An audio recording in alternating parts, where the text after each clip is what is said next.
21% drop in vitamin A in all the fruits, vegetables and everything else that you're eating. 30% drop in vitamin C, 37% drop in iron levels, 27% drop in calcium levels. From the early 20th century, what level of nutrients they had and what they have today is only 10% left, 90% lower than what it was in early 20th century.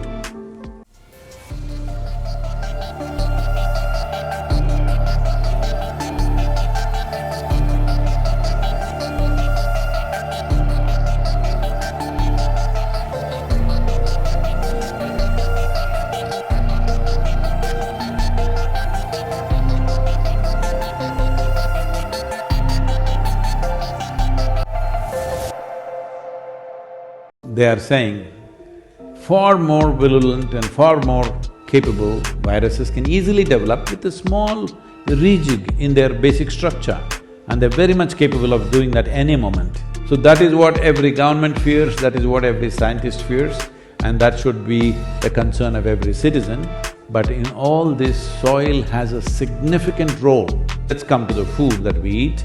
If the nutrients do not have necessary iron, vitamin A, D, C, D, B6, B12, folate, iron, all these things, you become far more susceptible to any kind of respiratory infection is a well-established fact.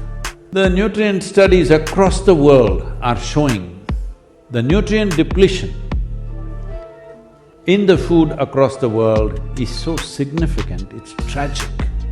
We are eating something thinking it is food that nourishes us, but actually it has nothing. The question is not even… I'm not even going to the place of fertilizers, pesticides, herbicides, I'm not even going there about… that is outright poisoning, all right? I am talking about depletion of food. That itself is tragic. People are eating, thinking it'll nourish their life. It's not doing much to them except filling them up, nothing much. And that is one reason why we have to fear the pandemics. From the early 20th century, what level of nutrients they had and what they have today is only 10% left, 90% lower than what it was in early 20th century. 90% of the Americans are deficient in vitamin E, and that is why highest level of deaths in a given country for the population has happened in this country. For 350 million people, nearly 1 million people are dead. This is the highest in the world. There are countries like India and many other nations far more densely populated. Just the amount of space that you have, you should have been safe. But lack of nutrients and irresponsible behavior has cost us so much. We have to ensure that more people don't go in this direction. So soil is a very important part. 43% deficient in vitamin A. Loss of integrity of skin in the mucous membrane happens when there is not enough vitamin A, and that is one sure way of having serious implications to any respiratory infections that we get. And we must understand this COVID is essentially a respiratory tract infection, and which can go into various kind of complexities later. 39% are deficient, 39% of the United States citizens are deficient in vitamin C. And this is very vital for the antibody production, your vitamin C. Okay, I will take more pills, more pills, more pills. It's not going to work like that, the food should have it. They're saying 21% drop in vitamin A in all the fruits, vegetables and everything else that you're eating.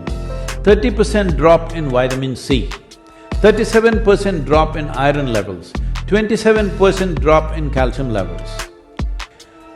In 1930s, what one orange would give you, today you need to eat 8 oranges.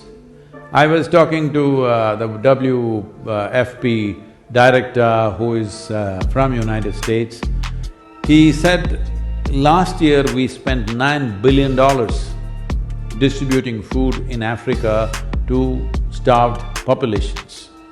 This year, our budget has to go up at least by $4 to $6 billion, Otherwise, we cannot fulfill this because the number of famines we're expecting in many parts of Africa is so high. And he said, people thinking that this will only happen to Africa or Asia is unfortunately not true, that he's saying by 2035, there could be severe famines in Chicago and Illinois region because the soil conditions have depleted so badly, it can easily happen.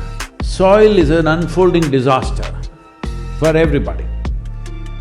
They are saying by 2045 there could be major civil wars all across the world simply because of soil depletion, and they are seeing the only way that if people don't respond, if they don't do the necessary things, the only way is to go seriously into genetic engineered crops, the GMO crops, other things that everybody's become fashionable to talk against, but that will become the only bridge which will see us across for 20-25 years.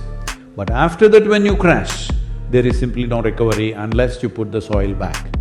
Every year, on an average, there is a loss of 27,000 species of microbes are going extinct per year. So if we let this go as it is for another 25 to 40 years, after that recovery will take anywhere between 150 to 200 years. If we act now, if we change the policies now and begin to act in the next 10 to 15 years' time, in 25 years' time we can turn this situation around. I feel this is a fundamental responsibility that we owe to ourselves and to future generations on this planet.